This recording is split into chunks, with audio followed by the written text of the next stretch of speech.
As luzes fluorescentes da sala de emergência do Mercy General Hospital estavam a piscar há 3 dias seguidos, e ninguém parecia se importar o suficiente para consertá-las. Eu tinha deixado de notar isso por volta da 9ª hora do meu turno, em algum momento entre o adolescente com o braço partido e a senhora idosa que tinha caído na banheira. Os meus pés doíam de tal forma que me davam vontade de chorar. A minha bata estava manchada com o sangue de outra pessoa. E a pressão constante na parte inferior das minhas costas lembrava-me que estar grávida de 6 meses e trabalhar turnos duplos provavelmente não era o que a minha obstetra tinha em mente quando falou em atividades leves. Mas atividades leves não pagavam as contas. Atividades leves não cobriam o aluguer do meu apartamento no Queens, nem as contas médicas crescentes das consultas pré-natais, nem o facto de que eu precisaria, de alguma forma, mobiliar um quarto de bebê nos próximos 3 meses. Atividades leves eram um luxo para mulheres que tinham parceiros, família ou contas poupança com mais de 200 detalhes. Eu não tinha nada disso. Maya, você parece morta, disse Riley, aparecendo ao meu lado com uma expressão preocupada que enrugava sua pele escura em linhas de ansiedade. Ela tinha sido minha mentora quando comecei no Mercy há 2 anos e se tornou a pessoa mais próxima que eu tinha de uma família nesta cidade. Quando foi a última vez que comeu alguma coisa? Tentei lembrar-me. O pequeno almoço tinha sido uma barra de cereais às 6 horas. O almoço tinha sido interrompido por uma emergência cardíaca. Agora era quase meia-noite. Estou bem, não está bem. Estás grávida de 6 meses e estás de pé há 14 horas. Ela colocou uma barra de proteína na minha mão com a autoridade de alguém que não aceitaria um não como resposta. Come isto e nem penses em fazer aquele turno extra no sábado. Se estás a gostar da história até agora, não te esqueças de clicar no botão gosto e subscrever. Deixe um comentário a dizer de onde está a assistir. Adoro saber a sua opinião. A barra de proteína tinha gosto de papelão e chocolate artificial, mas eu comi mesmo assim. Encostada na mesa da enfermaria, tentava não pensar em como meus pés doíam. Através das portas da sala de emergência, eu podia ver o horizonte de Manhattan brilhando à distância. Uma lembrança de toda a riqueza e oportunidades que existiam do outro lado do rio, em um mundo do qual eu nunca faria parte. O Dr. Chen também precisa de você na trauma. Outra enfermeira chamou e eu me afastei do balcão, ignorando a forma como o meu corpo protestava contra o movimento. O paciente na sala de trauma 2 era um empresário de 30 e poucos anos que tinha sido assaltado a 3 quarteirões do seu hotel. Cortes superficiais, um olho roxo a formar-se, mas nada que colocasse a sua vida em risco. Limpei as feridas dele com falta de prática, enquanto o Dr. Chen fazia perguntas sobre traumatismo craniano e verificava as pupilas dele. Deve apresentar queixa à polícia, disse eu baixinho, enquanto aplicava pensos borboleta no corte acima da sobrancelha. Às vezes, eles conseguem recuperar bens roubados, disse ele, rindo amargo e sarcástico. Nesta cidade, eles vão arquivar o caso e esquecê-lo em menos de 1 hora. Ele não estava errado, mas eu não disse isso. Em vez disso, terminei de enfaixá-lo e passei para o próximo paciente, e depois para o seguinte, até que finalmente, felizmente, o meu turno terminou às 2 da manhã. O metro de volta para Queens estava quase vazio àquela hora. Adormeci no meu lugar, com uma mão protegendo a minha barriga, sentindo o bebê a chutar contra a minha palma. Ela estava ativa naquela noite, fazendo o que eu comecei a considerar a sua rotina de ginástica da meia-noite. Eu sei, minha menina, sussurrei. Só mais alguns meses e tudo será diferente. Era uma mentira, e ambos sabíamos disso. Em mais alguns meses, tudo seria mais difícil. A creche era cara. A fórmula era cara. As fraldas, as roupas e tudo o mais que um bebê precisava era caro. E eu faria tudo sozinha, porque o pai do bebê tinha deixado bem claro que a paternidade não fazia parte dos seus planos de vida quando lhe contei que estava grávida. O meu apartamento estava escuro e frio. Quando finalmente entrei pela porta às 3 da manhã, estava cansada demais para tomar banho, cansada demais até para tirar a minha roupa de trabalho. Desabei no meu sofá usado e adormeci em poucos minutos. A manhã seguinte chegou muito cedo, anunciada pelo meu despertador a tocar às 10 horas. Tinha 4 dias de folga pela frente. Um presente raro dos deuses da agenda. e eu pretendia passar pelo menos o primeiro dia sem fazer absolutamente nada. Mas o meu telemóvel tinha outros planos. Último aviso, pagamento do aluguer em atraso, pague em 48 horas ou enfrentará um processo de despejo. Olhei para a mensagem de texto do meu senhorio com o estômago a afundar. Eu tinha pago o aluguel. Eu sabia que tinha pago o aluguel. Mas quando verifiquei minha conta bancária, meu coração afundou. O pagamento tinha sido devolvido. Fundos insuficientes. Eu tinha esquecido do pagamento automático do meu empréstimo estudantil. Os US$ 400 que tinham sido debitados 3 dias antes, deixando-me com um déficit de exatamente os US$ 260 para pagar o aluguel. Os 260 poderiam muito bem ser 2.000. Eu não tinha essa quantia. Não os teria até ao prazo. Pela primeira vez em meses, deixei-me chorar. Não as lágrimas silenciosas e controladas que aperfeiçoei durante a gravidez, mas soluços intensos que faziam todo o meu corpo tremer e provavelmente não eram bons para o bebê. Mas não conseguia parar. O peso de tudo, o cansaço, o medo e a solidão caíram sobre mim em ondas. Quando finalmente terminei de chorar, lavei o rosto, preparei uma chávena de chá e fiz o que sempre fazia quando as coisas ficavam impossíveis. Fiz um plano. Podia fazer um turno extra. A Michelle dir-me-ia para não fazer isso, mas a Raleigh não tinha um aviso de despejo pairando sobre a sua cabeça. Ou podia tentar vender algumas coisas, embora não tivesse muito que valesse a pena vender. Ou eu poderia. O meu telefone tocou. Número desconhecido. Olá, senhora Torres. Aqui é Catherine, da Elite Event Services. Recebemos a sua candidatura para trabalho de catering e temos uma necessidade urgente de garçons para esta noite. Evento privado de alto nível em Manhattan. 4 horas de trabalho, os 250 em dinheiro. Eu havia me candidatado a uma dúzia de empresas de catering há um mês, desesperada por qualquer renda extra. Nenhuma delas havia ligado de volta até agora. Que tipo de evento? Perguntei, já sabendo que diria sim independentemente da resposta. Jantar privado, clientela muito exclusiva.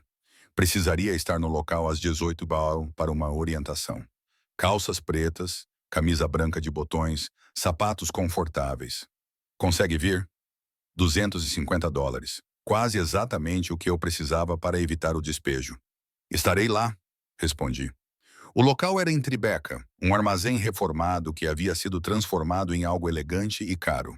O tipo de lugar onde cada obra de arte nas paredes provavelmente custava mais do que o meu salário anual. Cheguei às 17h45 vestindo a minha melhor calça preta e uma camisa branca que estava ficando um pouco apertada na barriga, esperando que a coordenadora do evento não percebesse que eu estava grávida e me mandasse para casa. Catherine revelou-se uma mulher severa na casa dos 50 anos que me olhou de cima a baixo com um olhar crítico. És a Maia? Sim, senhora. Grávida? O meu coração afundou-se. 6 meses, mas posso trabalhar, prometo. Fico de pé o dia todo no meu trabalho normal. Ela levantou a mão. Não me importo desde que possas fazer o trabalho. Mas este é um evento muito especial. Convidados muito especiais. Fala quando lhe dirigirem a palavra. Não faz perguntas. Não faz contato visual, a menos que seja necessário. E não fale sobre nada do que vir ou ouvir esta noite. Entendido? Entendido. Ela entregou-me um colete de empregada que pelo menos escondia um pouco a minha barriga. Há 12 convidados esta noite. Será responsável por 3 mesas na sala de jantar principal. Bebidas, aperitivos, pratos principais, sobremesas. Mantenha os copos de água cheios, retire os pratos rapidamente e permaneça invisível. Consegue fazer isso? Invisível. Essa era basicamente a história da minha vida. Sim, senhora. Os outros empregados eram jovens, elegantes e pareciam fazer isso regularmente. Conversavam baixinho enquanto preparávamos tudo, mas eu mantive-me calada, concentrando-me em aprender a disposição da sala de jantar e tentando não pensar em como as minhas costas já doíam. Às 19 horas em ponto, os convidados começaram a chegar.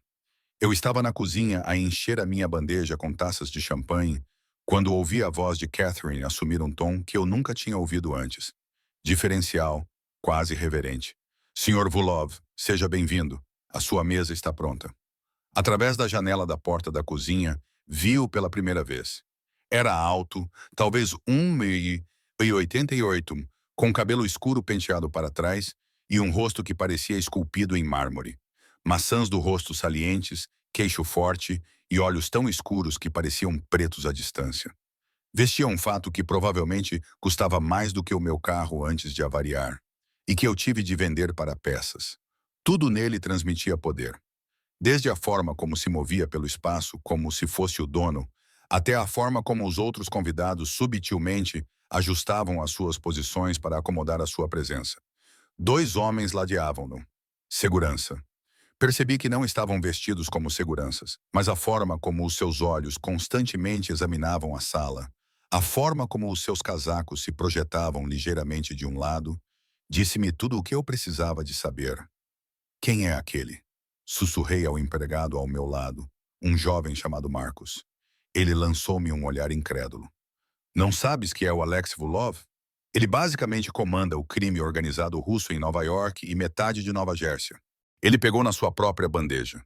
O melhor conselho: não olhes para ele, não falem com ele, e rezem para que ele não repare na vossa existência. A minha boca ficou seca. Crime organizado. Máfia.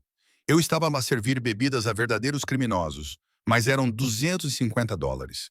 Eu precisava de $250. Respirei fundo, peguei a minha bandeja e empurrei as portas da cozinha para entrar na sala de jantar. A noite começou a correr bem. Os convidados eram educados, embora distantes. Falavam em voz baixa, às vezes em inglês, às vezes em russo ou italiano, ou em línguas que eu não conseguia identificar. Mantive os copos de água cheios, servi as entradas e mantive-me o mais invisível possível. A mesa de Volkov ficava num canto, posicionada de forma que ele pudesse ver toda a sala. Graças a Deus não fui designada para a sua sessão, mas não conseguia evitar olhar na sua direção. Havia algo magnético nele, algo que atraía o olhar, mesmo que todos os meus instintos gritassem para desviar o olhar. Ele estava numa conversa profunda com um homem mais velho. As suas cabeças estavam inclinadas uma para a outra. Mesmo do outro lado da sala, eu podia sentir a intensidade da discussão. Eu estava a limpar os pratos de uma das minhas mesas quando ouvi um trecho de conversa em russo da mesa diretamente atrás da de Volkov. Eu não falava russo, mas ouvi uma palavra claramente: veneno. Fiquei paralisada, com o prato meio levantado da mesa. O homem que falava era jovem, talvez com 30 anos, com cabelo loiro penteado para trás e um sorriso que não chegava aos olhos. Ele falava com o seu companheiro, outro jovem, e eles olhavam constantemente para a mesa de Volkov. Passei para o prato seguinte, tentando parecer que estava apenas a fazer o meu trabalho, esforçando-me para ouvir mais. O meu coração batia forte no peito. O homem loiro tirou um pequeno frasco do bolso do casaco e mostrou-o ao seu companheiro. Era pouco maior do que o meu polegar, cheio de um líquido transparente. Ele colocou-o de volta no bolso e disse algo em russo que fez o seu companheiro rir nervosamente. Eles iam envenená-lo. Iam envenenar Alex Avou, e eu era a única que tinha percebido. Todos os pensamentos racionais na minha cabeça gritavam para eu ignorar. Isso não era da minha conta. Eles eram criminosos. Deixa-os matarem-se uns aos outros. Pega nos teus $250 e vai para casa. Mas havia outra voz, mais baixa, mas impossível de ignorar. A mesma voz que me fez tornar-me enfermeira. A voz que dizia: todas as vidas são importantes, mesmo as vidas de pessoas que provavelmente fizeram coisas terríveis. Eu não podia deixar alguém morrer, não quando eu podia impedir isso. As minhas mãos tremiam enquanto levava os pratos de volta para a cozinha. Eu tinha talvez alguns minutos antes que o próximo prato fosse servido. Minutos para descobrir como avisá-lo sem ser morta no processo. Eu não podia simplesmente ir até a mesa dele. A segurança dele me impediria. E se os possíveis envenenadores me vissem a falar com ele, eu seria o próximo alvo deles. Eu precisava ser sutil, inteligente, um guardanapo. Eu poderia escrever num guardanapo. Na cozinha, peguei uma caneta da prancheta da Catherine e um guardanapo de pano limpo da pilha. Minha mão tremia tanto que mal conseguia escrever, mas conseguia escrever 4 palavras em letras maiúsculas. Eles envenenaram a sua bebida. Dobrei o guardanapo e o enfiei no meu colete. O meu coração batia tão rápido que me senti tonta.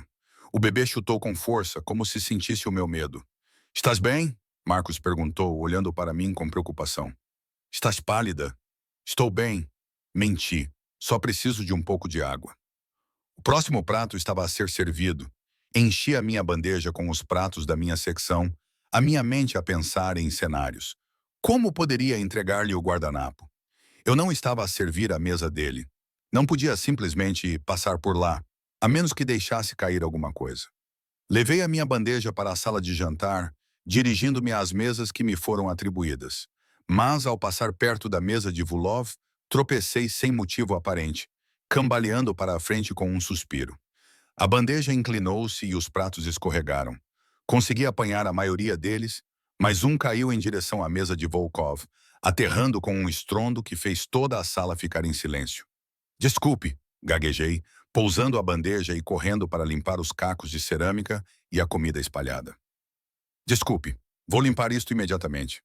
A segurança de Volkov levantou-se imediatamente, com as mãos a moverem-se em direção aos casacos. Mas o próprio Vulov levantou a mão, impedindo-os. Tudo bem, disse ele, com a sua voz grave e acentuada. Russo, definitivamente russo. Acidentes acontecem. Ajoelhei-me ao lado da sua cadeira, recolhendo os pedaços do prato partido num guardanapo sobressalente, consciente de como estava perto dele. Perto o suficiente para sentir o cheiro da sua colônia. Cara e amadeirada. Perto o suficiente para ver as cicatrizes nos seus nós dos dedos. Ao alcançar um pedaço de cerâmica, perto do copo de água dele, tirei o guardanapo dobrado do meu colete e deixei-o cair diretamente no seu colo, camuflado entre os detritos que estava a limpar. Os nossos olhos encontraram-se por uma fração de segundo. Os dele eram os castanhos mais escuros que eu já tinha visto, quase pretos e incrivelmente frios. Eles percorreram-me, absorvendo tudo. A gravidez, as roupas baratas, o modo como as minhas mãos tremiam. Então eu estava de pé, pedindo desculpas novamente, recuando com o meu coletor de detritos improvisado, enquanto Catherine corria com uma pá de lixo e mais desculpas. Fugi para a cozinha, com o coração batendo tão forte que achei que fosse desmaiar. Eu tinha feito isso. Eu o tinha avisado. Agora só me restava rezar para que ele levasse a sério e não me matasse por ter tocado nele. Através da janela da porta da cozinha, observei-o cuidadosamente. Ele não se mexeu por um longo momento, continuando a conversa com o homem mais velho. Então, casualmente, ele se abaixou como se estivesse a tirar algo do colo. Ele encontrou o guardanapo. Desdobrou-o debaixo da mesa, onde ninguém mais podia ver. Leu-o. A sua expressão não mudou, nem mesmo ligeiramente, mas algo na sua postura mudou. A sua coluna endireitou-se quase imperceptivelmente. Os seus olhos, que estavam focados no seu companheiro, começaram a examinar a sala. Pararam no homem loiro 2 mesas adiante e ficaram ali. Volkov disse algo a um dos seus seguranças, que imediatamente se dirigiu para a cozinha. Para mim. Oh, Deus! Oh, Deus! O que eu tinha feito? O segurança empurrou as portas da cozinha. Ele era enorme, com a cabeça raspada e uma cicatriz descendo por uma das bochechas. Você, disse ele, apontando para mim. O Sr. Vulov quer vê-la agora. Catherine empalideceu. Há algum problema? O segurança repetiu, ignorando-a completamente. Todos os meus instintos gritavam para eu fugir. Mas para onde iria? E o que aconteceria ao bebê se eu fugisse? Com as pernas trêmulas, segui o segurança de volta à sala de jantar. Os outros convidados tinham voltado às suas conversas, mas senti todos os olhos postos em mim enquanto caminhava em direção à mesa de Volkov. Ele levantou-se quando me aproximei, elevando-se acima de mim. De perto, ele era ainda mais intimidante. Não apenas pelo seu tamanho, mas pela aura de violência controlada que emanava dele como calor. Lá fora, ele disse simplesmente, precisamos de conversar. Estou a trabalhar, comecei a dizer. Já terminou o seu trabalho? Ele colocou a mão na minha cintura com firmeza, mas sem causar dor, conduzindo-me para uma saída lateral. A sua segurança formou uma parede à nossa volta, bloqueando a visão do resto da sala. Saímos para um beco atrás do edifício. O ar da noite estava frio, fazendo-me tremer com o meu colete fino. O carro de Volkov estava lá. Um Mercedes preto com vidros escuros. A porta traseira abriu-se. Entra, disse ele. Dei um passo para trás. O medo superou todos os outros instintos. Eu só queria ajudar. Eu vi que eles estavam a planear envenená-lo e não podia simplesmente entrar no carro, Maia. Ele sabia o meu nome. Como ele sabia o meu nome? Por favor, eu disse, odiando como a minha voz tremia ao dizer o meu nome. Eu tenho um bebê, estou grávida de 6 meses. Por favor, não me machuque. Algo passou pelo seu rosto. Não era exatamente emoção, mas uma mudança naquela máscara fria perfeita. Os seus olhos baixaram para a minha barriga, depois voltaram para o meu rosto. Não vou magoar-te, disse ele, com a voz mais suave do que antes. Mas acabaste de salvar a minha vida e agora estás em perigo.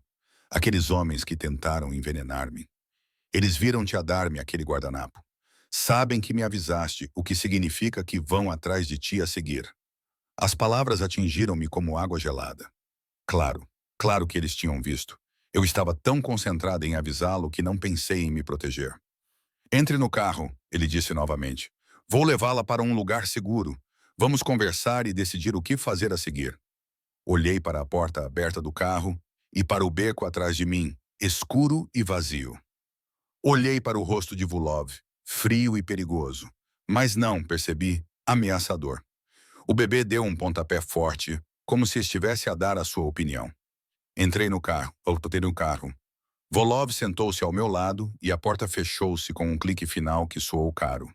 O interior cheirava a couro e a sua colônia. Um dos seus seguranças entrou no banco do passageiro da frente e então partimos, afastando-nos do edifício e entrando na noite de Manhattan. Para onde me está a levar? Perguntei, tentando manter a voz firme. Para minha casa é segura, não posso simplesmente desaparecer. Tenho um emprego, um apartamento, as pessoas vão procurar-me. Ele pegou no telemóvel, digitou algo e mostrou-me o ecrã. Uma mensagem de texto para Catherine. Emergência familiar. Maya não vai voltar esta noite. O pagamento dela será transferido. Isso não é... Não pode simplesmente... Lutei para encontrar palavras que fizessem sentido para um homem que claramente fazia o que queria. Preciso de ir para casa. A tua casa já não é segura. Ele guardou o telemóvel no bolso e virou-se para mim. Conta-me exatamente o que viste e ouviste. E foi o que fiz. A conversa em russo, o frasco, os olhares em direção à mesa dele. Todos os detalhes de que me lembrava.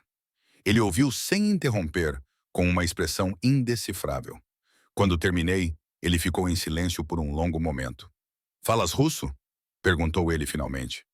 Não, só ouvi a palavra veneno e vi o frasco.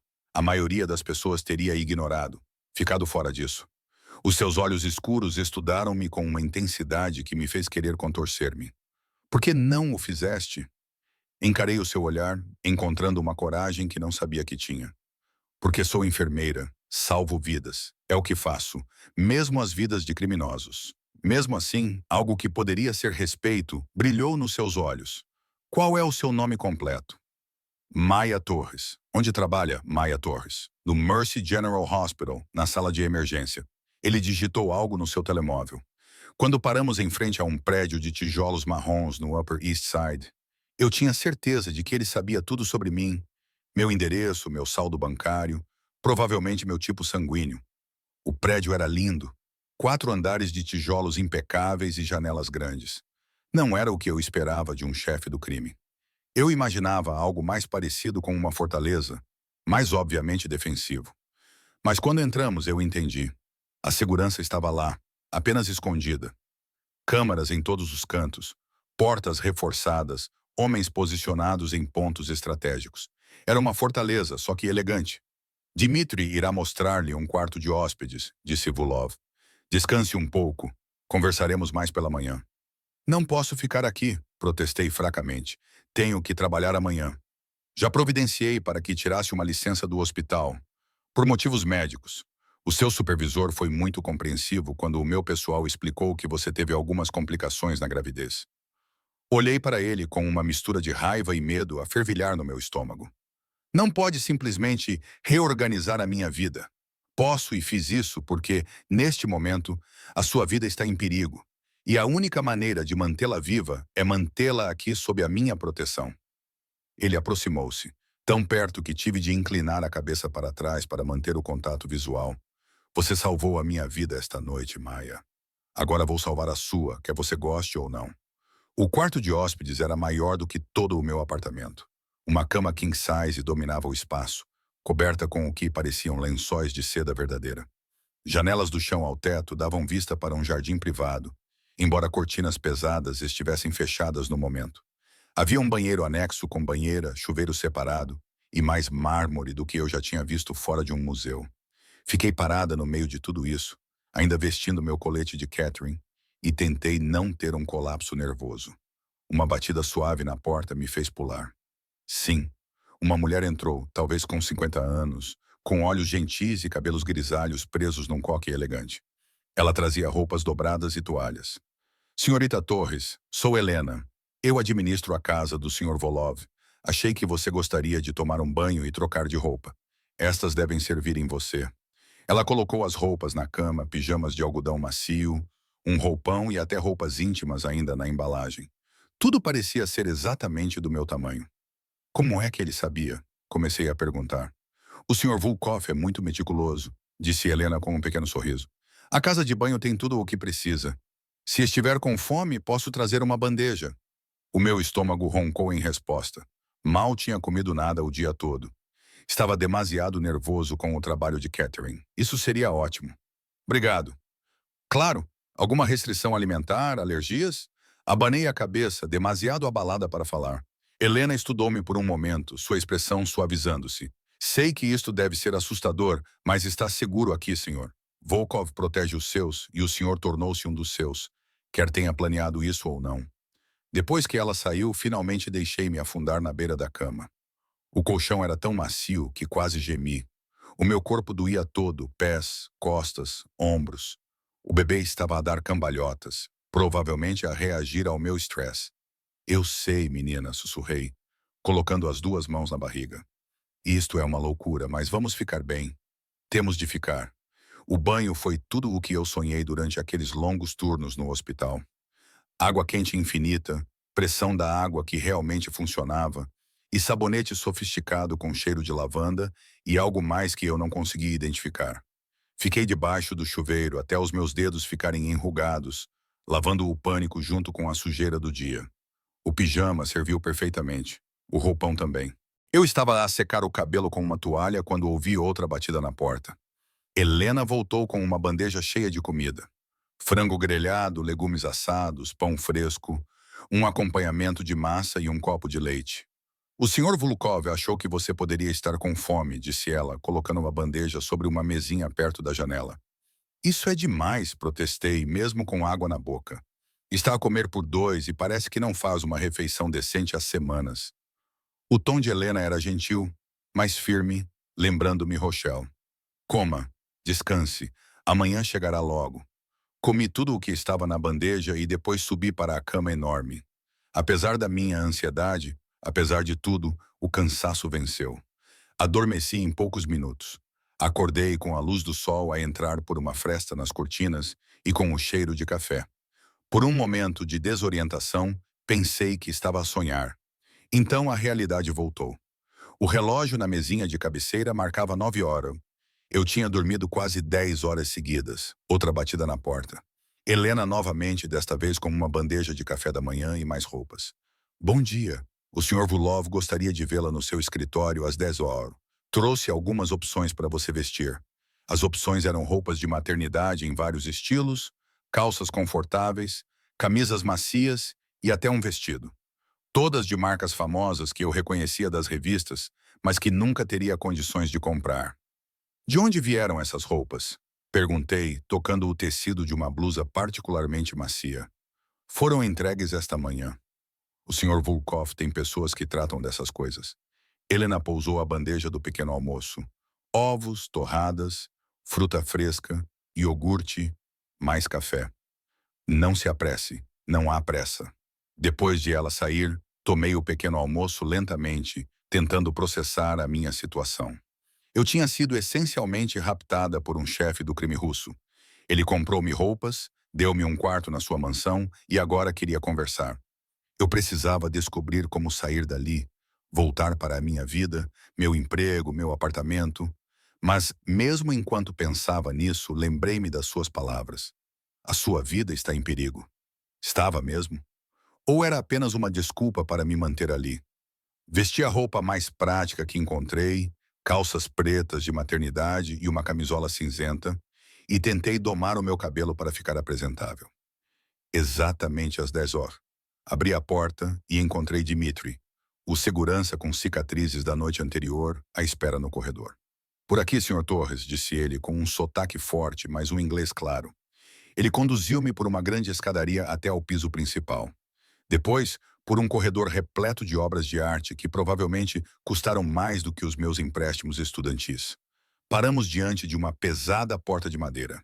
Dmitri bateu uma vez e abriu-a. O escritório de Volkov era todo em madeira escura e couro, com estantes embutidas cobrindo duas paredes e grandes janelas com vista para o segundo jardim. Ele estava sentado atrás de uma enorme secretária, a digitar num portátil. Ele olhou para cima quando entrei e fiquei novamente impressionada com o quão intimidante ele era. Mesmo com roupas casuais, jeans escuros e um suéter preto que, de alguma forma, ainda parecia caro. Maia, por favor, sente-se. Ele apontou para uma das cadeiras de couro em frente à sua secretária. Sentei-me cruzando as mãos no colo para esconder o seu tremor. Gostaria de ir para casa. Eu sei que gostaria. Ele fechou o portátil e recostou-se na cadeira, estudando-me com aqueles olhos escuros e indecifráveis. Infelizmente, isso não é possível neste momento. Não pode simplesmente manter-me prisioneira aqui. Não é uma prisioneira. É uma convidada sob a minha proteção. Qual é a diferença? Um leve sorriso tocou os seus lábios. Prisioneiras não recebem roupas de maternidade de grife. Apesar de tudo, quase ri, quase. Sr. Vulov. Alexei, interrompeu ele. Chame-me Alexei. Sr. Vulov, repeti com firmeza, precisando da distância que a formalidade proporcionava. Agradeço por me alertar sobre o perigo, mas tenho uma vida, um emprego, um apartamento, contas a pagar. Não posso simplesmente desaparecer. Ele abriu uma gaveta da secretária e tirou uma pasta, deslizando-a na minha direção. O aluguer do seu apartamento foi pago pelos próximos 6 meses. Os teus empréstimos estudantis foram pagos na totalidade. O teu hospital foi informado de que vais tirar uma licença médica devido a complicações na gravidez. Totalmente paga. As tuas contas de serviços públicos estão em pagamento automático a partir de uma conta que criei em teu nome. Olhei para a pasta com medo de tocar nela. Não podes fazer isso, já fiz. Por quê? A palavra saiu aguda, quase zangada. Por que farias isso? Ele ficou em silêncio por um longo momento, com uma expressão contemplativa. Porque salvaste a minha vida. Porque estás grávida, sozinha e a passar por dificuldades. Porque posso. Ele inclinou-se ligeiramente para a frente. E porque os homens que tentaram envenenar-me ontem à noite fazem parte da família Mikhail. Eles são perigosos, implacáveis e viram claramente que me avisaste, o que significa que virão atrás de ti para eliminar a testemunha. O nome Mikhail fez-me sentir um arrepio na espinha. Mesmo eu, que não sabia nada sobre crime organizado, já tinha ouvido esse nome. Era sussurrado no hospital às vezes, quando certos pacientes chegavam com ferimentos de bala e a polícia estava misteriosamente ausente. O que queres de mim? Perguntei baixinho. Nada que não estejas disposta a dar. Os seus olhos fixaram-se nos meus. Fica aqui, onde estás segura. Deixa-me proteger-te a ti e ao teu bebê. Em troca, vou garantir que nunca mais terás de fazer turnos duplos. Nunca mais terás de te preocupar com o aluguer, contas médicas ou qualquer uma das coisas que te mantinham acordada à noite. Não quero ser um caso de caridade de ninguém. Tu não és caridade. És um investimento. Perante o meu olhar confuso, ele continuou. És enfermeira, com formação em urgências. Preciso de alguém com as tuas competências. Para quê? O meu pessoal precisa ocasionalmente de cuidados médicos, do tipo que não pode ser prestado através dos canais hospitalares normais. A compreensão surgiu fria e desconfortável. Queres que eu seja a tua enfermeira pessoal, para tratar criminosos que não podem arriscar ir às urgências. Quero que uses as tuas competências para ajudar pessoas que precisam. Se essas pessoas são criminosas ou não, é uma questão de perspectiva. Eu deveria ter dito não. Deveria ter exigido sair. Que se dane a segurança. Mas pensei no meu apartamento, tão pequeno e frio. No meu emprego, onde trabalhava até a exaustão, por um salário que mal dava para sobreviver. No aviso de despejo, na conta bancária vazia, no medo de não conseguir sustentar o meu bebê. E pensei nas palavras dele. Nunca mais terá que se preocupar. Por quanto tempo? Perguntei. Até que esteja seguro. Até que tenhamos lidado com a ameaça Miov.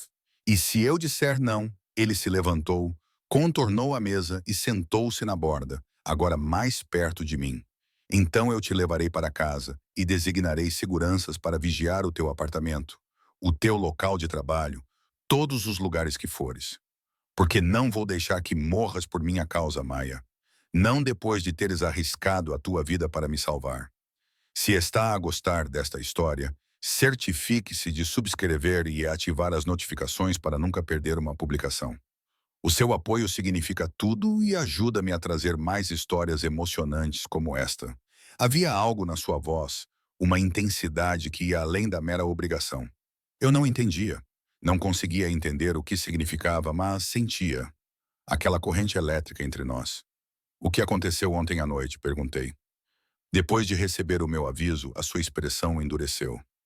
Mandei os meus homens identificarem os 2 homens que planeavam envenenar-me. Foram interceptados antes de poderem agir. Estão a ser interrogados. Não queria saber o que interrogatório significava no mundo dele. O My Love enviou-os, continuou ele. É o primeiro passo no que provavelmente se tornará um conflito muito maior. Disputa territorial. Eles querem o que eu tenho. E eu sou apenas um dano colateral. Não, a palavra foi firme, absoluta. Agora estás sob a minha proteção, o que significa que quem tocar em ti toca em mim. E essa é uma linha que ninguém cruza 2 vezes. A possessividade na sua voz deveria ter me assustado. Em vez disso, enviou um calor estranho pelo meu peito. Quando foi a última vez que alguém prometeu proteger-me? Quando foi a última vez que fui importante para alguém? Preciso de ligar para a minha amiga, disse eu. Rochelle do hospital. Ela vai ficar preocupada. O teu telemóvel está a ser monitorizado pela minha equipa técnica. Usa-o para conversas normais, mas não menciones onde estás nem nada sobre a noite passada. Ele entregou-me o meu telemóvel, que aparentemente tinha sido recuperado do meu apartamento. Junto com várias outras malas com os meus pertences, percebi, ao vê-las empilhadas ordenadamente junto à porta. Liguei para a Rochelle com o coração a bater forte. Ela atendeu ao primeiro toque. Maia, meu Deus, estava muito preocupada. O hospital disse, estás em licença médica. O que aconteceu? Estou bem, disse eu, olhando para Alex, que me observava com aquela intensidade inquietante. Tive algumas complicações, problemas de pressão arterial. O médico quer que eu fique em repouso por um tempo. Onde estás? Eu vou visitar-te. Estou a ficar na casa de uma amiga, alguém que pode ajudar a cuidar de mim. As mentiras tinham um sabor amargo, mas estou bem, Ro. Prometo. Conversamos por mais alguns minutos. Rochelle preocupava-se comigo de uma forma que fez os meus olhos arderem com lágrimas. Quando desliguei, senti-me mais sozinha do que nunca. És boa a mentir, observou Alexi. Sou boa a sobreviver, corrigi. Há uma diferença. Algo mudou na sua expressão. Compreensão, talvez. Ou reconhecimento. Sim, Ele levantou-se, estendendo a mão para me ajudar a levantar da cadeira. A sua palma era quente e calejada. Vem, deixa-me mostrar-te a casa. Se vais ficar, deves conhecer o caminho. O edifício era ainda mais impressionante do que eu imaginava. 4 andares, cada um mais luxuoso que o outro. Uma cozinha de última geração, onde um chefe já preparava o almoço. Uma biblioteca com milhares de livros em vários idiomas. Uma academia que parecia saída de uma revista. Uma sala de mídia com uma tela maior que a parede do meu apartamento. E em todos os lugares, segurança discreta, câmaras, portas reforçadas, homens posicionados em pontos estratégicos, acenando respeitosamente quando Alex passava. O 3º andar é a minha residência privada, disse ele enquanto subíamos as escadas. Você é bem-vinda em todos os outros lugares da casa. Chegamos ao 2º andar, onde ficava o meu quarto. Há outros 4 quartos de hóspedes neste andar. Helena mora nos aposentos dos funcionários, no 4º andar. Se precisar de alguma coisa, de dia ou de noite, pode chamá-la. Ele parou do lado de fora do meu quarto, com uma mão apoiada na moldura da porta. De perto, pude ver a cicatriz tênue ao longo de sua mandíbula, O nariz ligeiramente torto que sugeria que ele havia sido quebrado pelo menos uma vez. Ele era perigoso, ferido e de alguma forma magnético. Por que está sendo tão gentil comigo? Perguntei baixinho. Ele ficou em silêncio por um longo momento, seus olhos escuros examinando meu rosto. Porque está grávida. Porque está sozinha. Porque quando viu alguém em perigo, não hesitou em ajudar, mesmo que isso a colocasse em risco. Ele estendeu a mão lentamente, dando-me tempo para me afastar, e colocou uma mecha de cabelo atrás da minha orelha. Porque há algo em si, Maia Torres, que me faz querer ser melhor do que sou. A minha respiração parou. Os dedos dele permaneceram na minha bochecha por um momento antes de ele dar um passo para trás. A distância profissional voltando. Descanse, disse ele. O almoço estará pronto em 1 hora. E então, se estiver a sentir-se bem, gostaria que conhecesse o Victor. Quem é o Victor? Uma sombra passou pelo rosto dele. O meu filho. Passei a hora seguinte no meu quarto tentando processar tudo. Alexei Vulov tinha um filho, uma família. Não deveria ter me surpreendido que os homens tivessem famílias, mesmo os criminosos, mas de alguma forma surpreendeu-me. Isso tornava-o mais humano, mais real. Helena trouxe o almoço para o meu quarto, outro banquete que eu não conseguiria terminar, junto com vitaminas pré-natais e um bilhete de Alexei. Cuide de si e do bebê. Consulta médica marcada para amanhã na minha clínica privada. Claro, ele tinha uma clínica privada. Por que não teria? Às 14 horas, Helena voltou para me dizer que Alexei estava à minha espera no jardim. Segui a escada abaixo e atravessei um conjunto de portas francesas que davam para um espaço paisagístico maravilhoso. Rosas, uma fonte, caminhos de pedra serpenteando entre canteiros cuidadosamente tratados. E lá num banco perto da fonte, estava Alexei sentado com um menino pequeno no colo. A criança não devia ter mais de 3 anos.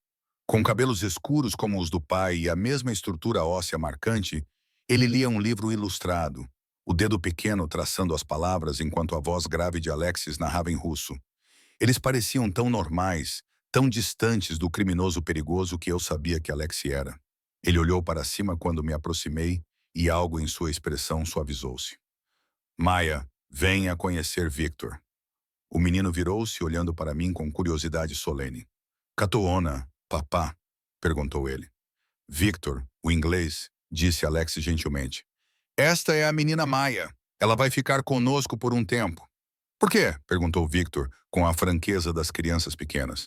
Porque ela é minha amiga e precisa de um lugar seguro para ficar. Victor pensou nisso, depois olhou para a minha barriga. Tens um bebê aí dentro? Não pude deixar de sorrir. Sim, uma menina. Os seus olhos arregalaram-se. Posso vê-la? Ainda não. Ela precisa de crescer mais primeiro. Talvez daqui a alguns meses. Ela vai ser minha amiga? A pergunta apanhou-me desprevenida. Olhei para Alex, que observava esta troca de palavras com uma expressão que não consegui decifrar. Acho que ela gostaria muito disso. Victor pareceu satisfeito com a resposta. Ele se contorceu no colo do pai e se aproximou de mim com cuidado, como se eu pudesse assustá-lo. Então, com a destemor das crianças, colocou a mãozinha na minha barriga. O bebê chutou como se respondesse. O rosto de Victor se iluminou. Ela está a dizer olá, não é? Concordei, com a garganta apertada por uma emoção inesperada. Alex se levantou e foi para o lado do filho. Victor, por que não vais procurar a Natasha? Acho que ela tem um lanche pronto para ti. Está bem, papá. O menino acenou para mim antes de correr em direção à casa, onde uma jovem, provavelmente Natasha, a sua ama, o esperava. Ele é lindo, disse eu, assim que Victor ficou fora do alcance da minha voz. Ele é tudo para mim. A voz de Alexis estava embargada pela emoção. A mãe dele morreu quando ele nasceu. Complicações durante o parto. Então somos só nós. A revelação me atingiu com força. Ele entendeu naquele momento. O medo de ser pai solteiro, o peso de ser responsável por uma vida tão pequena. Sinto muito, eu disse baixinho. Não sinta. Ela me deu o maior presente que alguém poderia dar. Ele olhou para mim, olhou mesmo para mim. Eu sei o que estás a enfrentar, Maia. Criar uma criança sozinha, o medo, a exaustão, a preocupação constante de não ser suficiente. Como consegues? Perguntei. Como equilibras tudo? Não consigo. Na verdade, não. Tenho a ajuda da Natasha, da Helena, de outras pessoas. E garanto que o Victor esteja sempre protegido. Que ele nunca tenha que se preocupar com as coisas com que eu me preocupo. Ele aproximou-se. É isso que posso oferecer-te. Ajuda, proteção, uma oportunidade de ser mãe sem te afogares constantemente. Lágrimas brotaram dos meus olhos. Ele estava a me oferecer tudo o que eu tanto desejava. Segurança, proteção, ajuda com o bebê. Mas a que custo? O que ganhas com isso? Perguntei. A sério? Ele ficou em silêncio por um longo momento, o seu olhar vagando para onde Victor brincava à distância. Paz de espírito. Saber que alguém que salvou a minha vida está a ser cuidado. Saber que Victor terá um amigo, alguém próximo da sua idade. Ele olhou para mim e, talvez egoisticamente, saber que alguém nesta casa não tem medo de mim. Tenho medo de ti, admiti, mas não de mim como pessoa, do que represento, do que faço. Há uma diferença. Ele aproximou-se. O suficiente para que eu pudesse sentir o cheiro da sua colônia novamente. Não quero que tenhas medo, Maia. Quero que te sintas segura. Não sei se consigo fazer isso.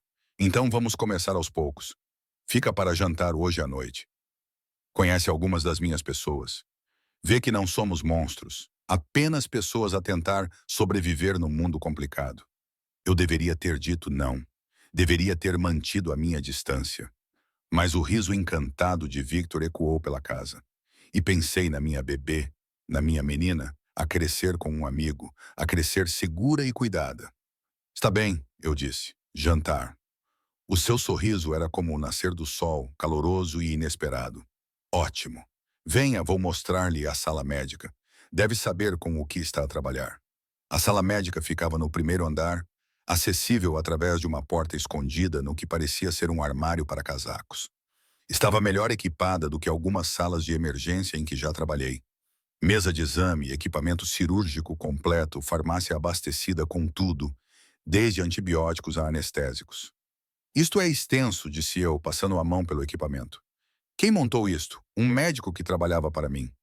Reformou-se no ano passado. Desde então temos conseguido, mas não é o ideal. Que tipo de ferimentos é provável que eu veja? A sua expressão ficou séria. Principalmente ferimentos de bala. Ferimentos de faca, ossos partidos, queimaduras, o tipo de coisas que acontecem no meu trabalho. Não sou cirurgião traumatologista. Não, mas tem formação em urgências. Pode estabilizar, tratar ferimentos menores e lidar com emergências até conseguirmos atendimento cirúrgico adequado, se necessário. Percorri a sala, verificando os suprimentos, anotando o que havia e o que faltava. Meu instinto de enfermeira entrou em ação. Catalogar, organizar. Vai precisar de mais gaze e melhores kits de sutura. Esta seleção de antibióticos está desatualizada. Faça uma lista. Mandarei entregar tudo amanhã. Virei-me para ele. Se vou fazer isto, preciso de regras. Ninguém morre nesta sala se eu puder evitar. Não me importa o que fizeram ou quem são.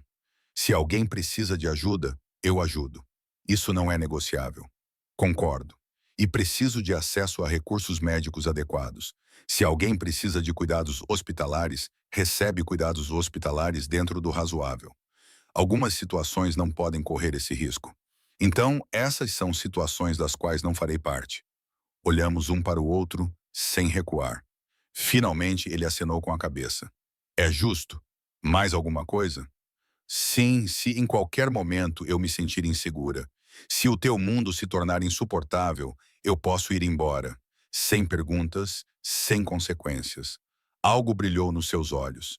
Talvez dor ou medo de que eu realmente fosse embora. Não posso garantir a tua segurança fora destas paredes. Não enquanto existir a ameaça amorosa de Mickey. Então é melhor esperarmos que essa ameaça seja resolvida rapidamente. É melhor esperarmos, ele concordou. O jantar daquela noite foi numa sala de jantar formal com uma mesa que acomodava 20 pessoas. Mas éramos apenas nós quatro, Alex, Victor, Natasha e eu. A refeição era simples para os padrões da mansão. Frango assado, legumes, pão fresco. Victor conversou durante todo o jantar, contando-me sobre o seu dia numa mistura de inglês e russo, ocasionalmente corrigido gentilmente pelo pai. Natasha era quieta, mas gentil, uma jovem de talvez 25 anos que claramente adorava o menino. Parecia quase normal, como um jantar em família, como algo que eu poderia ter tido em outra vida. Depois do jantar, Alex levou Victor, que estava com sono, para cima para dormir. Eu me vi voltando para a biblioteca, atraída por todos aqueles livros. A maioria estava em russo ou noutras línguas que eu não reconhecia, mas havia uma secção inteira de literatura inglesa, clássicos, ficção contemporânea, textos médicos. Gostas de ler?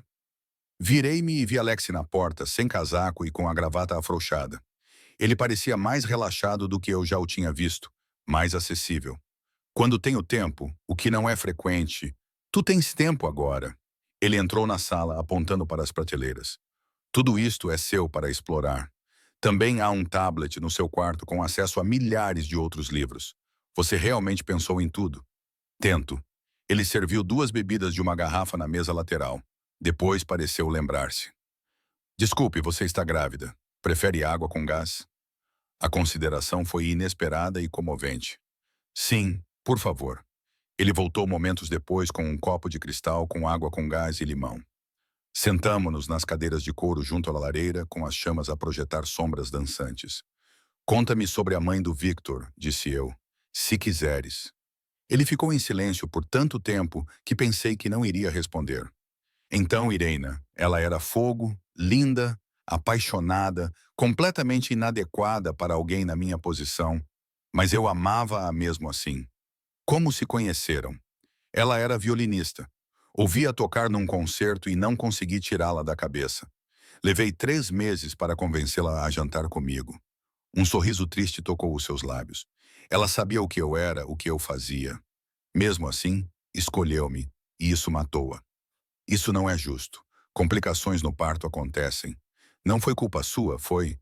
Se ela nunca tivesse me conhecido, nunca tivesse engravidado, ainda estaria tocando violino, ainda estaria viva, ou teria morrido num acidente de carro ou de cancro, ou de qualquer outra das 1000 maneiras possíveis.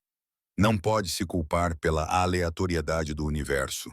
Ele olhou para mim, surpreso. Parece que fala por experiência própria. Bebi um gole de água, pensando no quanto deveria compartilhar. Os meus pais morreram quando eu tinha 8 anos. Acidente de carro. Um motorista bêbado passou um semáforo vermelho e foi isso. Sem aviso, sem despedida, simplesmente se foram. Sinto muito. Passei anos me perguntando se eu poderia ter mudado isso de alguma forma. Se tivesse pedido para ficar em casa naquele dia, se tivéssemos saído 5 minutos mais tarde. Se. Mas, eventualmente, percebi que não é assim que a vida funciona. Coisas ruins acontecem a pessoas boas, e tudo o que podemos fazer é tentar encontrar significado no que vem depois. E que significado encontraste? Que a vida é preciosa, que cada momento importa, que se tenho as habilidades para salvar alguém, tenho a obrigação de tentar. Olhei nos seus olhos. Mesmo que essa pessoa seja um chefe do crime russo que me raptou, eu não te raptei. Semântica. Ele riu. O som era rico e genuíno, e percebi que era a primeira vez que o ouvia rir de verdade. Isso transformou o seu rosto, fazendo-o parecer mais jovem, menos sobrecarregado. Não és o que eu esperava, disse ele. O que esperavas? Alguém mais assustada, mais frágil. Estou bastante assustada e definitivamente frágil, mas também sou uma mulher solteira e grávida que está sozinha há muito tempo. Aprendes a esconder o medo e a seguir em frente. Não deverias ter de o fazer, mas eu faço-o. Todos nós fazemos, à nossa maneira. Ele inclinou-se para a frente, cotovelos nos joelhos, os olhos intensos nos meus. Falei a sério quando disse que queria que te sentisses segura aqui. Isto não é uma prisão, Maia, é um santuário. Podes sair quando quiseres, mas não o recomendarás. Não, porque vi o que os Mikiov fazem às pessoas que os contrariam. E não deixarei que isso aconteça contigo ou com o teu bebê. O fogo crepitava entre nós, preenchendo o silêncio. Lá fora, a noite tinha caído completamente, as luzes da cidade visíveis através das janelas. Posso perguntar-te uma coisa? Eu disse que sim, qualquer coisa. Alguma vez te arrependes? Desta vida? Ele ficou em silêncio por um longo tempo, o olhar distante. Todos os dias e nunca. Ele olhou para mim. É a única vida que conheço. O meu pai estava neste mundo, o pai dele antes dele. Eu nasci nele, fui treinado para ele. Está no meu sangue. Mas o Vitor não precisa ser assim. Não, ele disse com firmeza. O Vitor terá escolhas que eu nunca tive. Ele irá para boas escolas, terá oportunidades legítimas. Ele poderá ser o que quiser, mesmo que queira seguir os seus passos. A dor passou pelo seu rosto. Especialmente então, eu faria tudo ao meu alcance para afastá-lo desta vida. Acreditei nele. Acreditei na profundidade do seu amor pelo filho, no seu desejo de dar a Victor o que ele nunca teve: liberdade. Você é um bom pai, eu disse suavemente. Eu tento. É tudo o que qualquer um de nós pode fazer. Ficamos sentados em silêncio amigável por mais algum tempo, bebendo as nossas respectivas bebidas, observando o fogo. Quando finalmente me levantei para ir para a cama, exausta, ele também se levantou. Obrigada, disse eu, pelo jantar, por tudo isto. Não precisa de me agradecer. Preciso sim, porque apesar de tudo, apesar de como esta situação é insana, está a manter a sua palavra. Estás a proteger-me. E eu não tinha isso há muito tempo. Algo feroz e protetor brilhou nos seus olhos. Agora tens. Pelo tempo que precisares, disse ele, acompanhando-me até ao meu quarto. Um gesto que parecia estranhamente cavalheiresco, vindo de um homem que provavelmente ordenava execuções antes do pequeno almoço. Na minha porta, ele parou. Dorme bem, Maia, e se precisares de alguma coisa, qualquer coisa, o meu quarto é logo acima do teu. É só chamar. Eu chamarei. Obrigada. Fechei a porta e encostei-me nela, com o coração a bater forte. O que eu estava a fazer? A sentir-me confortável na casa de um chefe do crime? A comer com a família dele? A começar a vê-lo como algo mais do que apenas perigoso? Mas, ao vestir o pijama de seda e deitar-me na cama incrivelmente confortável, não pude negar a verdade. Pela primeira vez em meses, talvez anos, senti-me segura. E isso era a coisa mais perigosa de todas. As 2 semanas seguintes passaram numa estranha confusão de normalidade e irrealidade. Acordava todas as manhãs em lençóis de seda. 8 refeições preparadas por um chefe pessoal e passava as tardes na sala médica a organizar suprimentos ou a ler na biblioteca. Victor tornou-se meu companheiro constante, seguindo-me pela casa com perguntas intermináveis sobre o bebê, sobre amamentação, sobre tudo. Ela terá cabelo quando nascer? Ele perguntou uma tarde, enquanto estávamos sentados no jardim, com a sua mãozinha apoiada na minha barriga. Provavelmente, a maioria dos bebés tem. De que cor? Ainda não sei. Talvez escuro como o meu. Ele considerou isso seriamente. O papá diz que eu parecia uma batatinha quando nasci. Eu ri, imaginando o pequeno Victor como um recém-nascido enrugado. Todos os bebés parecem batatas no início. Depois ficam bonitos. Eu sou muito bonito agora, disse ele com naturalidade. Sim, és mesmo. Alex apareceu no terraço com o telemóvel na mão, com uma expressão tensa. Ele tinha estado em reuniões toda a manhã, a sua voz ecoando pela casa em russo rápido. O que quer que estivesse a acontecer com os amores de Mikey estava a piorar. Victor, vai procurar a Natasha, disse ele. Está na hora das tuas aulas. O menino fez beicinho, mas obedeceu, dando uma última palmada na minha barriga antes de sair a correr. Alex sentou-se no banco ao meu lado, e eu podia sentir a tensão que emanava dele. Mais notícias? Perguntei. Notícias complicadas? Ele esfregou o queixo. Um gesto que eu aprendi significar que ele estava frustrado. Os Mikyovs estão pressionando mais. Eles atacaram um dos meus armazéns ontem à noite. Graças a Deus, não houve vítimas. Mas eles estão enviando uma mensagem. Que tipo de mensagem? Que não vão parar até conseguirem o que querem, que é o meu território, as minhas operações, tudo o que construí. Coloquei a minha mão sobre a dele, um gesto instintivo. O que vais fazer? Ele olhou para as nossas mãos unidas, depois para o meu rosto. O que tenho de fazer? Mas preciso de saber que está segura primeiro. Estou segura aqui. Garantiste isso por agora. Mas se isto se agravar, e vai agravar-se, preciso de considerar outras opções. Há uma propriedade na Suíça mais remota, mais fácil de proteger. Estou a pensar em enviar-te a ti e ao Victor para lá até isto estar resolvido. O pânico agitou-se no meu peito. Estás a mandar-nos embora para tua proteção. E tu? A pergunta pairou entre nós, carregada de implicações que eu não estava preparada para examinar.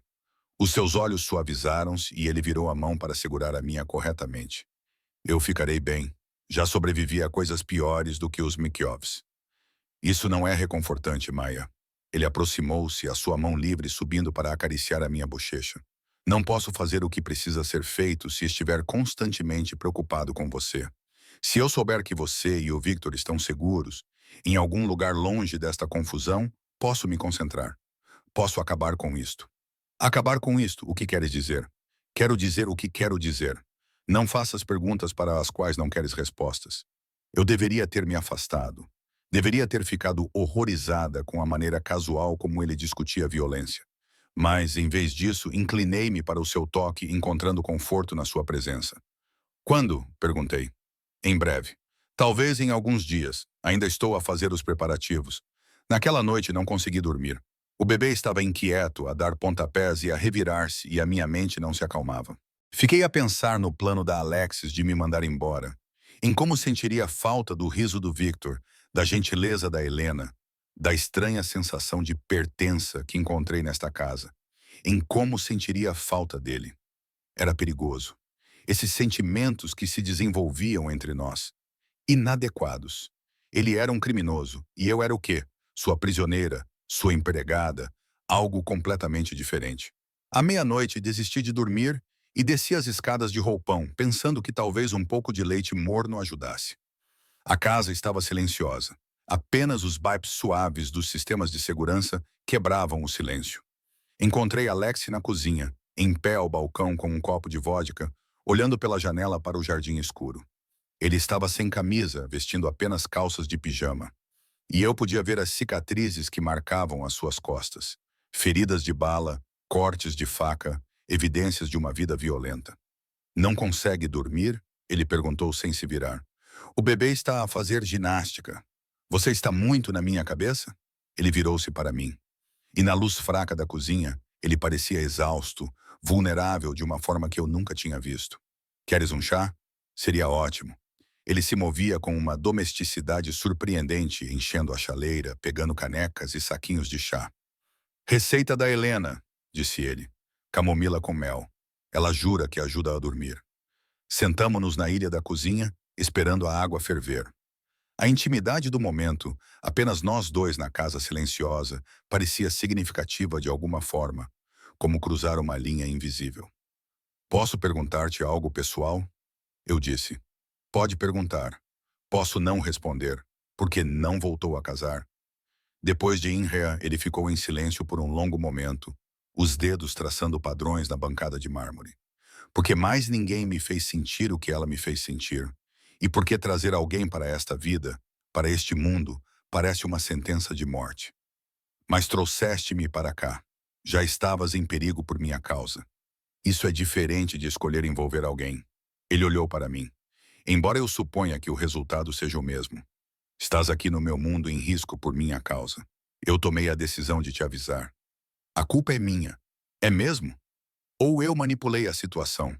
Usei as tuas circunstâncias contra ti. A sua expressão era de dor. Eu sabia que estavas desesperada.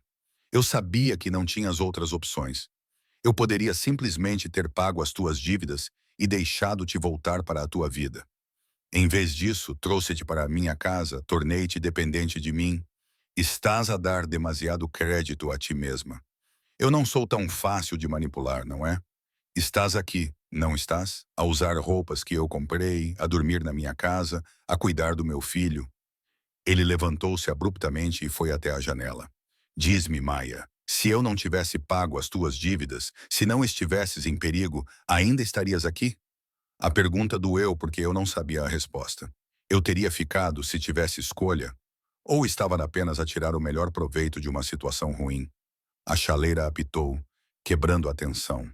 Alex serviu o chá com as mãos trêmulas, e percebi com um sobressalto que ele estava chateado, realmente chateado, não apenas com a sua calma controlada de sempre. Eu ficaria, disse baixinho. Ele congelou de costas para mim. O quê? Duas. Se tivesses pago as minhas dívidas e não houvesse perigo, se eu tivesse todas as oportunidades de ir embora em segurança, acho que ainda ficaria, pelo menos por um tempo. Respirei fundo. Porque o Victor precisa de alguém além dos funcionários pagos. Porque precisas de alguém que não tenha medo de te confrontar. E porque, apesar de tudo, sinto-me mais segura aqui do que em qualquer outro lugar.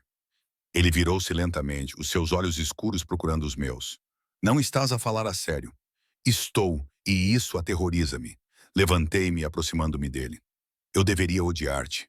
És tudo de que eu deveria fugir, mas quando te vejo com o Victor, quando me olhas como se eu fosse importante, quando me proteges sem pedir nada em troca, isso faz-me querer coisas que eu não deveria querer. Maia, o meu nome foi apenas um sussurro. Não sabes o que estás a dizer, não é? Tenho 28 anos, estou grávida e sozinha. E pela primeira vez em anos, alguém está realmente a cuidar de mim, em vez do contrário. Sabes como isso é inebriante? Como é perigoso? Ele diminuiu a distância entre nós em duas passadas, as mãos subindo para emoldurar o meu rosto. Isso é errado. Devias voltar para cima. Devemos esquecer que esta conversa aconteceu. Devemos? Coloquei as minhas mãos no peito dele, sentindo o seu coração acelerado sob as minhas palmas. Ou devemos parar de fingir que não há nada entre nós? O que há entre nós é gratidão e circunstância, nada mais. Estás a mentir. Sim, a admissão pareceu arrancada dele. Estou. E então ele estava a beijar-me, desesperado e feroz, as suas mãos emaranhadas no meu cabelo. Eu retribuí o beijo com o mesmo desespero. Meses de solidão, medo e saudade se derramaram naquele beijo. Os seus lábios eram surpreendentemente macios. O seu toque gentil, apesar da intensidade. Quando finalmente nos separamos, ambos ofegantes, ele encostou a testa na minha. Isto é uma péssima ideia, disse ele. Provavelmente a pior. Tu mereces algo melhor do que isto. Melhor do que eu, talvez. Mas eu não quero algo melhor. Quero algo real. Quero-te a ti. Ele afastou-se para me olhar com uma expressão torturada. Se fizermos isto, se cruzarmos esta linha, não posso prometer-te uma vida normal. Não posso prometer segurança, estabilidade ou qualquer uma das coisas que deves ter. Não preciso de promessas. Preciso de alguém que me veja, que não me trate como se eu fosse frágil ou indefesa. Alguém que olhe para mim como estás a olhar agora, como se fosses a coisa mais bonita que já vi. O seu polegar traçou o meu lábio inferior. Porque tu és, Maia, bonita e forte, e muito além de tudo o que eu mereço. Então somos perfeitos um para o outro. Porque eu não mereço um chefe do crime com um coração de ouro que me faz sentir importante. Ele riu. O som era quebrado e bonito. Coração de ouro. É óbvio que não sabes das coisas que eu fiz. Eu sei o suficiente e, mesmo assim, escolho-te. Desta vez, quando ele me beijou, foi mais lento, mais profundo, uma promessa em vez de uma pergunta. As suas mãos eram cuidadosas à volta da minha barriga, protetoras mesmo na paixão. Quando ele finalmente se afastou, os seus olhos estavam escuros de desejo e de outra coisa, medo. Vem lá para cima, disse ele. Não apenas para conversar, para estar perto. Preciso estar perto de ti. Peguei na mão dele e subimos juntos as escadas até o seu andar privado. O quarto dele era masculino e simples, dominado por uma cama enorme e janelas do chão ao teto com vista para a cidade. Deitamo-nos juntos, completamente vestidos, as minhas costas contra o peito dele, o braço dele protegendo a minha barriga. Fala-me sobre ela, murmurou ele no meu cabelo. A tua filha? O que queres saber? Tudo. Como vais chamá-la? Sorri na escuridão. Estou a pensar em Helena, em homenagem a uma pessoa gentil que me ajudou quando precisei. O seu braço apertou-me com mais força. A Helena iria adorar isso. Ela dá mais pontapés à noite, geralmente por volta da meia-noite. Tem soluços pelo menos uma vez por dia, o que é adorável e irritante. E ela reage à música, especialmente à clássica, que a acalma. Tal como o Victor, ele adora música, provavelmente por influência da mãe. Conversamos durante horas, partilhando histórias, sonhos, medos. Ele contou-me sobre como foi crescer no mundo do pai, sobre a primeira vez que teve de matar alguém aos 16 anos, sobre os pesadelos que ainda o assombravam. Eu contei-lhe sobre a morte dos meus pais, sobre o acolhimento familiar, sobre como me formei em enfermagem com bolsas de estudo e pura determinação. Por volta das 3 da manhã, finalmente adormeci nos seus braços, sentindo-me mais segura do que em anos. Acordei com a luz do sol e o cheiro de café. Alex estava sentado numa cadeira perto da janela, completamente vestido, a observar-me com uma expressão que não consegui decifrar. Bom dia, disse eu, subitamente constrangida. Bom dia. Ele entregou-me uma chávena de chá. Devo pedir desculpa pela noite passada. Aproveitei-me. Para. Não tiraste partido de nada. Somos ambos adultos, ambos fizemos escolhas. Ele acenou com a cabeça lentamente. Ainda assim, as coisas já são complicadas o suficiente sem acrescentar isto à mistura. O meu coração afundou-se. Estás a dizer que a noite passada foi um erro? Estou a dizer que não sei o que foi nem o que significa para o futuro. Ele passou a mão pelo cabelo frustrado. Preocupo-me contigo, Maia, mais do que devia. Mas preocupar-se comigo é perigoso. Estar comigo é perigoso. Preciso que compreendas isso. Eu compreendo e, mesmo assim, escolho estar contigo. Mesmo sabendo quem eu sou, o que faço, mesmo sabendo. Antes que ele pudesse responder, o telemóvel tocou. Ele atendeu em russo, a sua expressão escurecendo a cada palavra. Quando desligou, olhou para mim com uma fúria mal controlada. Os Mikhail sabem que estás aqui. Eles sabem sobre o Victor e estão a ameaçar vir atrás de vocês dois, a menos que eu entregue as minhas operações até o final da semana. O gelo inundou as minhas veias. Como é que eles descobriram? Alguém falou. Alguém da minha organização nos traiu. Ele ficou a andar de um lado para o outro como um animal enjaulado. Vou transferir vocês dois hoje. Dentro de 1 hora, a Suíça seria óbvia demais. Eles estarão vigiando todas as minhas propriedades conhecidas. Vou mandar vocês para outro lugar. Para um lugar inesperado. Onde? É melhor que não saibas ainda. Há menos risco se eles interrogarem alguém aqui. A palavra interrogar causou-me outro arrepio. Isto já não era apenas negócios, era guerra. E tu? Perguntei novamente. Vou acabar com isto hoje. Ele pegou no telemóvel e começou a digitar rapidamente.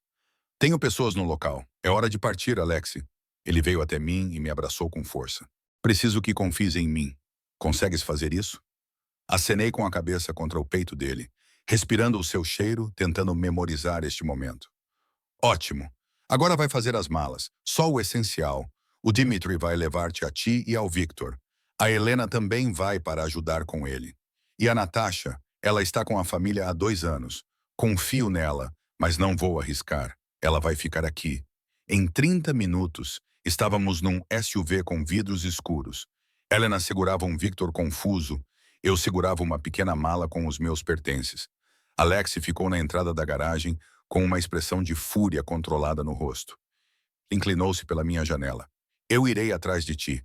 Não importa o que aconteça, eu vou encontrar-te e trazer-te para casa. Esta é a tua casa. Perguntei, surpresa com a verdade nessas palavras. É se tu quiseres que seja. Ele beijou-me com força e desespero. Um beijo que parecia um adeus. Então estávamos a afastar-nos, o prédio desaparecendo atrás de nós.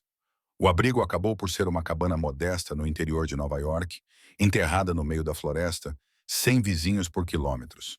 Era confortável, mas simples. 3 quartos, uma cozinha, uma sala de estar com lareira. Nada parecido com o luxo do prédio. Dmitry ficou conosco, junto com 2 outros seguranças que eu não conhecia. Eles montaram um perímetro, instalaram câmaras adicionais e deixaram claro que ninguém sairia sem permissão. Victor se adaptou rapidamente, encantado com a floresta e a vida selvagem. Mas eu podia ver a preocupação de Helena. Podia sentir minha própria ansiedade crescendo a cada hora que passava sem notícias de Alexei. No segundo dia, finalmente exigi respostas. O que está a acontecer?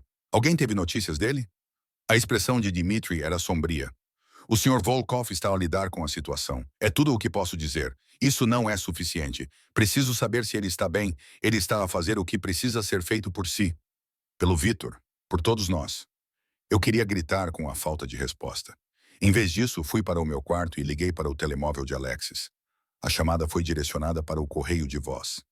Naquela noite, deitei-me na cama sem conseguir dormir, com uma mão na barriga, sentindo o bebê a dar pontapés.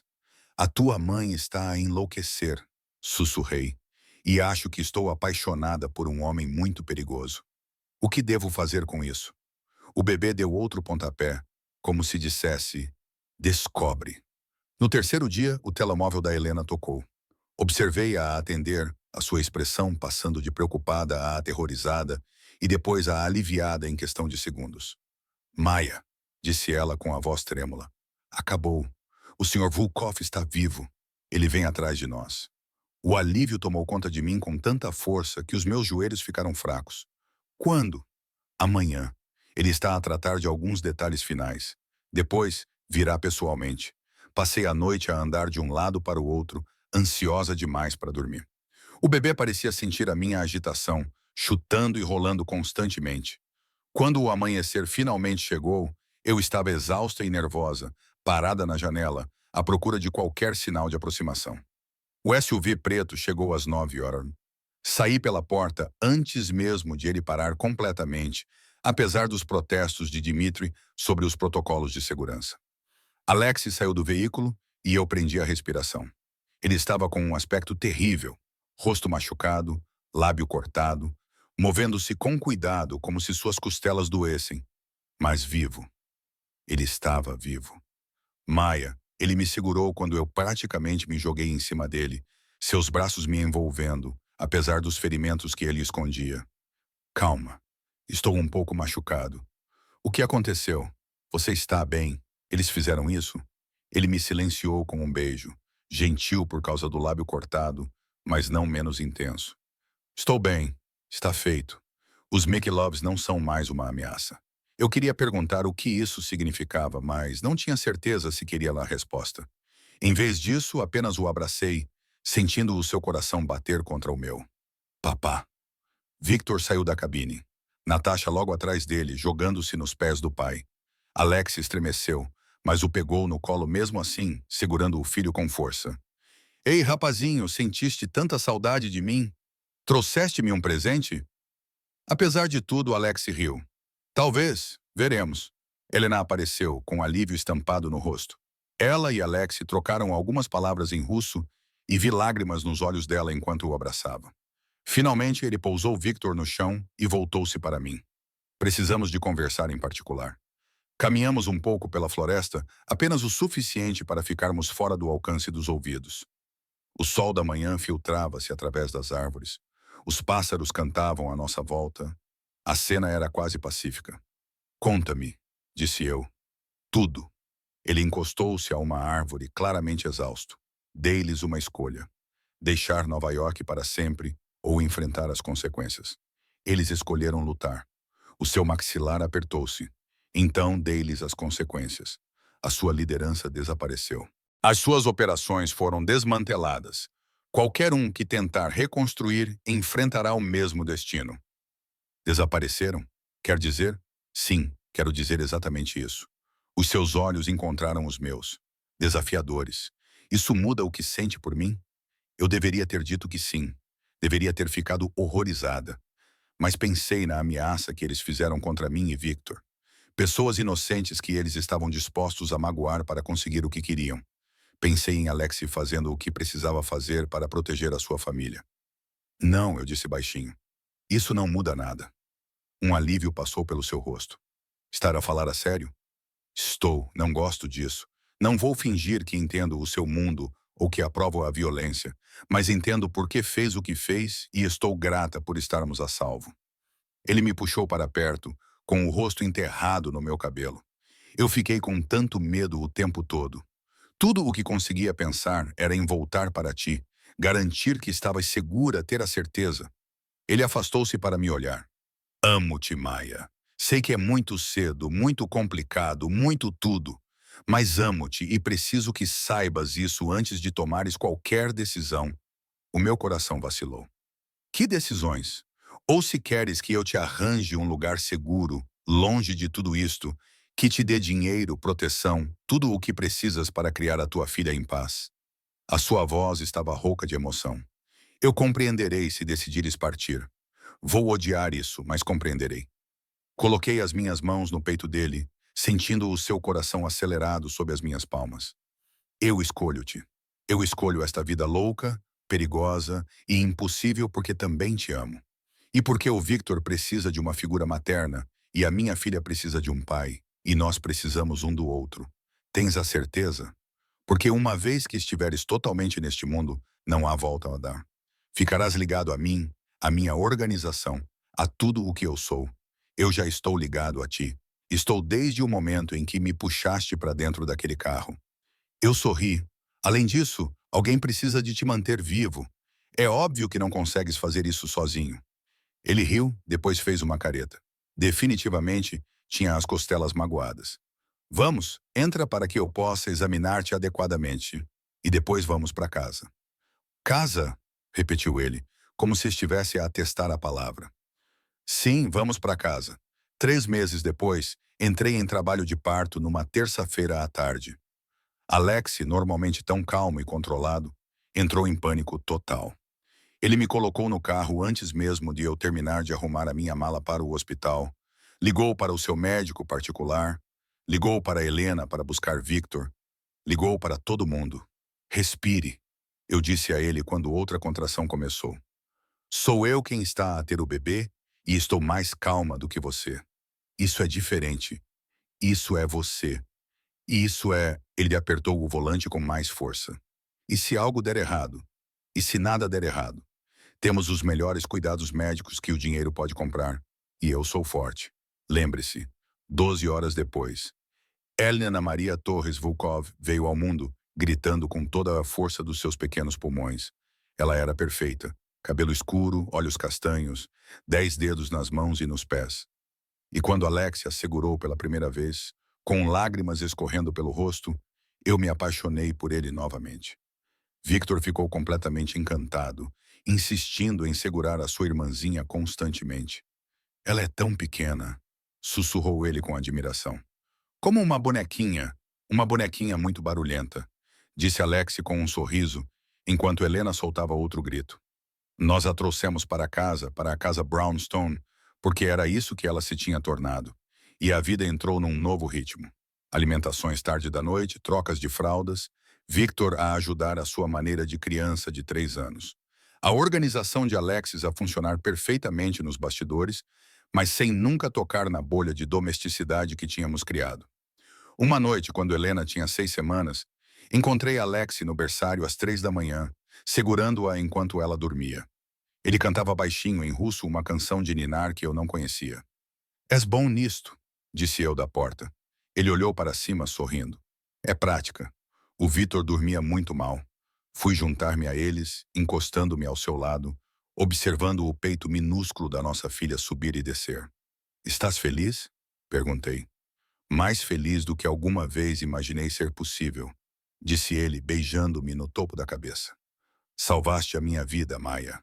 Não apenas naquela noite no restaurante, mas todos os dias desde então. Deste-me algo pelo qual viver além da sobrevivência. Uma família verdadeira, um lar verdadeiro. Salvamos um ao outro. Corrigi. Eu estava a afogar-me antes de te conhecer, e agora estás exatamente onde pertences. 6 meses após o nascimento de Helena, Alexi pediu-me em casamento, não com alarde ou gestos grandiosos, mas discretamente numa manhã, durante o pequeno almoço. Victor ajudou entregando-me o anel, uma relíquia de família que pertencera à sua avó. Queres casar comigo? Perguntou Alexi com voz firme, mas olhos nervosos. Queres ser oficialmente minha esposa? Tornar esta família real em todos os sentidos. Olhei para o anel, para o rosto ansioso de Victor, para a expressão esperançosa de Alexis, para a vida que construíramos a partir do perigo, do desespero e de um amor improvável. Sim, eu disse 1000 vezes. Sim, o casamento foi pequeno, privado, apenas com a família e alguns amigos de confiança. Eu usei um vestido branco simples que acomodava o meu corpo ainda em recuperação. Victor foi o porta-alianças, levando o seu trabalho muito a sério. Helena dormiu durante toda a cerimônia nos braços da governanta. Quando Alexi me beijou como sua esposa, senti o gosto de sal e percebi que ambos estávamos a chorar. Eu amo-te, ele sussurrou nos meus lábios. Minha Maia feroz e corajosa, também te amo. Meu Alexi perigoso e dedicado. 2 anos depois, eu estava na nossa cozinha a observar Victor e Helena brincarem no jardim através da janela. Victor estava a ensiná-la a perseguir borboletas. As suas pernas de criança eram trêmulas, mas determinadas. Os braços de Alex envolveram-me por trás, as suas mãos repousando na minha barriga, onde o terceiro bebê já estava a dar sinais da sua presença. Mais um, disse ele com admiração. Tens a certeza de que queres três? Estás a reclamar? Nunca. Só quero que sejas feliz. Virei-me nos seus braços, olhando para o homem que mudou todo o meu mundo. Ele ainda era perigoso, ainda envolvido em coisas sobre as quais eu não perguntava. Mas ele também era um pai dedicado, um marido amoroso, um homem que me deu tudo o que eu nunca ousei sonhar. Estou feliz, disse eu, mais feliz do que jamais imaginei ser possível. Quem diria que salvar a vida de um chefe da máfia acabaria por salvar a minha? Ele riu, puxando-me para mais perto. Quem diria que uma enfermeira grávida entraria no meu mundo e o viraria de cabeça para baixo? A melhor decisão que já tomei. Escrever aquele bilhete, não. Entrar no teu carro no jardim? Victor chamou. Papá, mamã. A Helena apanhou uma borboleta. Saímos juntos, juntando-nos as nossas crianças ao sol. E enquanto observava a Alexi colocar Helena nos ombros enquanto Victor tagarelava animadamente sobre a borboleta, pensei naquela noite há 2 anos. A noite em que escrevi aquelas 4 palavras que mudaram tudo. Eles envenenaram a tua bebida. Eu salvei a vida dele. Ele salvou a minha. E juntos, construímos algo lindo a partir do perigo e do desespero. Uma família, um lar, um amor que não deveria ter funcionado, mas de alguma forma funcionou. Porque às vezes, a escolha mais perigosa é a certa. Às vezes, a pessoa de quem você deve fugir é a pessoa para quem você deve correr. E às vezes, um momento desesperador se torna o começo de tudo o que você nunca soube que precisava. Muito obrigado por assistir até o fim. Se você gostou desta história, confira os outros vídeos na sua tela agora. Acho que você vai gostar muito deles e não se esqueça de se inscrever se ainda não o fez. Até a próxima.